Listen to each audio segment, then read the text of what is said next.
Menli, a maga incompreendida. Idade Média. Tempo do rei Arthur e seus cavaleiros. Em uma das andanças de Arthur, quando passava por um povoado, encontrou uma mulher sentada à beira de uma curta estrada. Ela estava de cabeça baixa, vestida com muitos panos sujos, cabelos sujos e pele queimada de sol. Arthur desceu do seu cavalo e perguntou: mulher, o que fazes por essas bandas sabendo que tua origem não é nem de perto esse povoado, visto que sinto emanando de ti a sabedoria dos veteranos sábios deste reino? Ao que ela, muito irritada, levantou-se, olhou para ele com os olhos molhados de lágrimas e disse: maldito Javalan, bem sei quem és, o homem da espada dos anjos, referindo-se a Excalibur. Afaste-se de mim, pois nada sabes e nem dar-te-ei a liberdade para em ousadia despir-me. Arthur, comovido com tanta dor e angústia daquela mulher, após essa afronta apenas lhe disse: sabes como me encontrar? Eu sempre estive em seus sonhos e de fato sim, pois Arthur aparecia para ela há muito tempo em seus sonhos e quando ela viu aproximar-se já sabia que era o homem com quem sonhara por muito tempo. Menli nasceu em um povoado simples, de pessoas simples mas dedicadas ao serviço do bem. Via-se constantemente com lindas borboletas pousarem em seus dedos, devido à confiança plena que sentiam em Menli. Menli tinha algo especial, nasceu com a mediunidade muito aflorada, era médium de efeito físico, com completo controle da física, lia pensamentos, movia objetos de lugares, e todas as noites, ou pelo menos quase todas elas, via-se objetos luminosos pairando em cima do povoado onde Menli morava. As pessoas ficavam assustadas, não fazendo ideia do que aquilo significava, até que em um dia, em uma dessas apresentações desses objetos que nada mais eram do que naves estelares do seu comando, as pessoas saíram das suas casas assustadas. E Menli também saiu. Ela, com uma imensa tranquilidade, olhou para cima, fez uns movimentos com as mãos e as naves simplesmente sumiram em disparada no horizonte. Todos olhavam para Menli, que naquela ocasião tinha uns 7 ou 8 anos. Olhavam com um misto de medo, admiração e repulsa. Outras situações como essa aconteceram e Menli novamente fazia os gestos com as mãos e as naves iam embora. Em outra situação, um animal feroz saiu da mata nas redondezas do povoado e começou a assustar as pessoas. Enquanto todos estavam dentro de suas casas com medo dele, ela saiu de casa, foi até ele enquanto todos olhavam de suas janelas, se aproximou e ele simplesmente se curvou a ela, virando de costas em seguida indo embora. Todos naquele povoado, definidamente disseram que aquilo não era normal, e trataram de chamarem-na de bruxa maligna, demonstrando tamanha ingratidão e ignorância diante de um ser tão incrível como era Menli. Começaram a persegui-la, quando ela saía de casa, e com insultos mandavam-na ir embora e levasse suas feitiçarias com ela. Ela, ainda uma criança que agora tinha seus 12 anos, não entendia já que tudo o que fazia era para ajudar.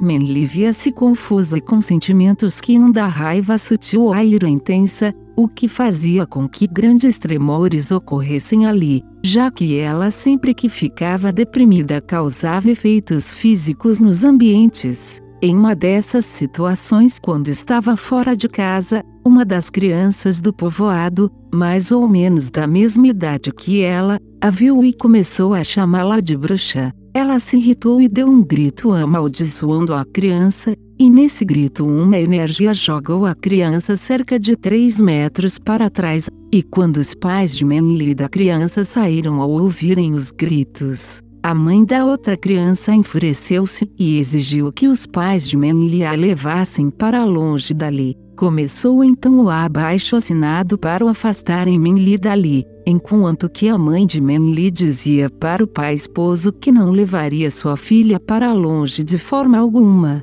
O pai de Menli era muito especial para ela, ela o amava muito, e ele a amava muito também, mas havia nele ainda traços profundos de egoísmo, medo, ira e muitos sentimentos negativos. Mesmo assim, Manly o amava profundamente e eles tinham um laço muito lindo, muito amoroso, multidimensional. A Vis era do mesmo agrupamento estelar de Manly, por isso não achava estranho aquelas manifestações mediúnicas da filha, nem tampouco as naves parando sobre o povoado. Ele sentia naquilo algo familiar.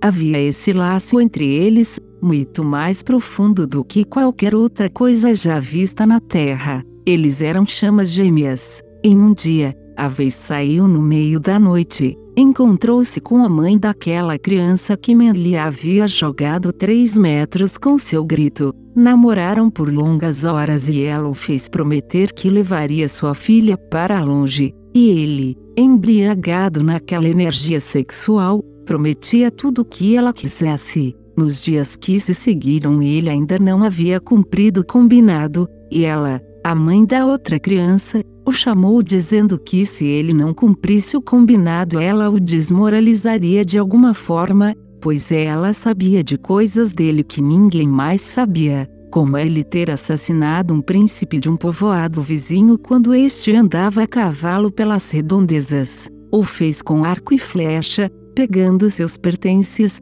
ouro e joias que ele carregava, enterrando-o ali mesmo. A Vis, no povoado, era um homem respeitado por todos, quase como um prefeito do povoado, e seria demais para ele se soubessem disso. Sua moral seria perdida e ele certamente perderia seu posto e seria expulso dali. Amélia, mãe da criança e chantageadora dele, o obrigou a afastar a criança, senão ela contaria isso e muito mais. O pai de Manly, à noite, enquanto ninguém via, nem mesmo a mãe dela, a pegou dormindo, colocou-a em um cavalo e a levou para muito longe, cerca de uns 3 ou 4 dias de viagem. Ela sempre perguntando aonde iam e ele sempre desconversando e dizendo: você confia no papai, não é? Confie. E ela sempre confiava. Chegando em um destino, já à noite, eles pararam, montaram barraca e ali ficaram.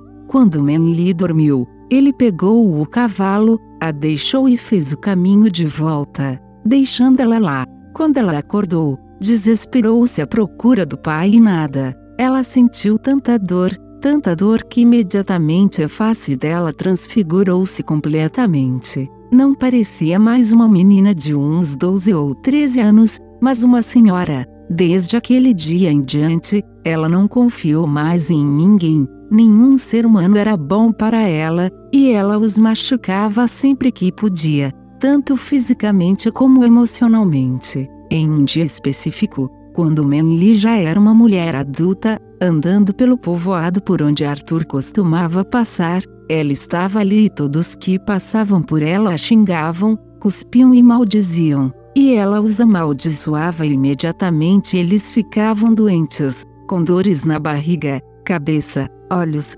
enjoos, feridas no corpo. Na noite anterior, havia novamente sonhado com Arthur, e ele a pedia que fosse a um determinado lugar pois ele passaria para vê-la. Ela foi, e ele a encontrou. Antes de ele chegar perto, ela duramente se questionava se estava certa de seguir um sonho, e confiar nisso, já que não confiava em nada e nem ninguém. Pensava até em ser gentil com ele quando ele chegasse. Se chegasse, pensava ela, e imediatamente a dor que há anos a consumia vinha para a frente e impedia de ela ter sublimes pensamentos. Assim sendo, quando Arthur chegou e desceu do cavalo, aconteceu o que foi dito nos primeiros parágrafos desse relato. Por que essa ligação de Manly com Arthur? O rei Arthur é o mesmo espírito do mestre ascensionado El Moria, que nos tempos de Jesus foi Melchior, um dos 3 reis magos que visitaram o recém-nascido menino Jesus levando presentes. Na ocasião, Melchior levou ouro. Naquela época, Manly estava encarnada e era uma filha adotiva de Melchior, a qual o mago tinha imenso amor, por também se tratar de um espírito do seu grupo de almas do raio azul. Por isso Arthur tanto a queria bem, e tentava ajudá-la. Era uma nobre alma do seu agrupamento. Dentro do PVSE, há 3 avatares específicos que também são almas dessas mesma monada grupo de almas de Manly. São eles, Cintilante, a fada contadora histórias, Vanula, a fonte de poções e Eliar Flowers, o artista. Esses estão sendo chamados mais diretamente pelo Rei Arthur, manifestado energeticamente no PVS neste momento em apoio ao espírito de Manly, que está manifestando-se através de Zero e Gabriel RL, onde negociações foram iniciadas, para criarem uma meditação e movimentações energéticas em apoio e libertação de Manly. Claro, todos os avatares do PVS e afins também estão sendo chamados para esse movimento. Foram citados especificamente esses 3 avatares porque eles já tiveram em algumas oportunidades encarnado junto a Manly, o Rei Arthur, Mestre El Moria, e muito grato pelo apoio dado a ela neste momento, solicitando muito amor, carinho e compreensão para que ela possa libertar-se da mágoa, tristeza e desapontamento em relação às pessoas e à humanidade como um todo. É um lindo ser e nas suas expressões mais elevadas é um mago da luz poderosíssimo, tendo uma das suas expressões mais conhecidas em Sirius, onde é professor de magnetismo e física quântica. Antes de finalizar, informo que Amélia está encarnada atualmente no plano físico, o pai de Manly, Avis, também, assim como a mãe de Manly. Manly, quando libertada, encarnará no plano físico terrano e fará parte do agrupamento PVS e há uma grande possibilidade de ela encarnar dentro do PVS e isso ainda está sendo discutido. Agradeço imensamente às forças da luz por usarem-me como instrumento transmissor dessas mensagens e, assim, poder ajudar de alguma forma nos movimentos da luz que trazem a conscientização e libertação das almas aprisionadas em suas dores, levando-as a novamente experimentarem estados empoderados de ser, nosso real estado de ser. Manly, meu amor e bênçãos, é até onde Jesus me permite ver e transmitir. Gabriel RL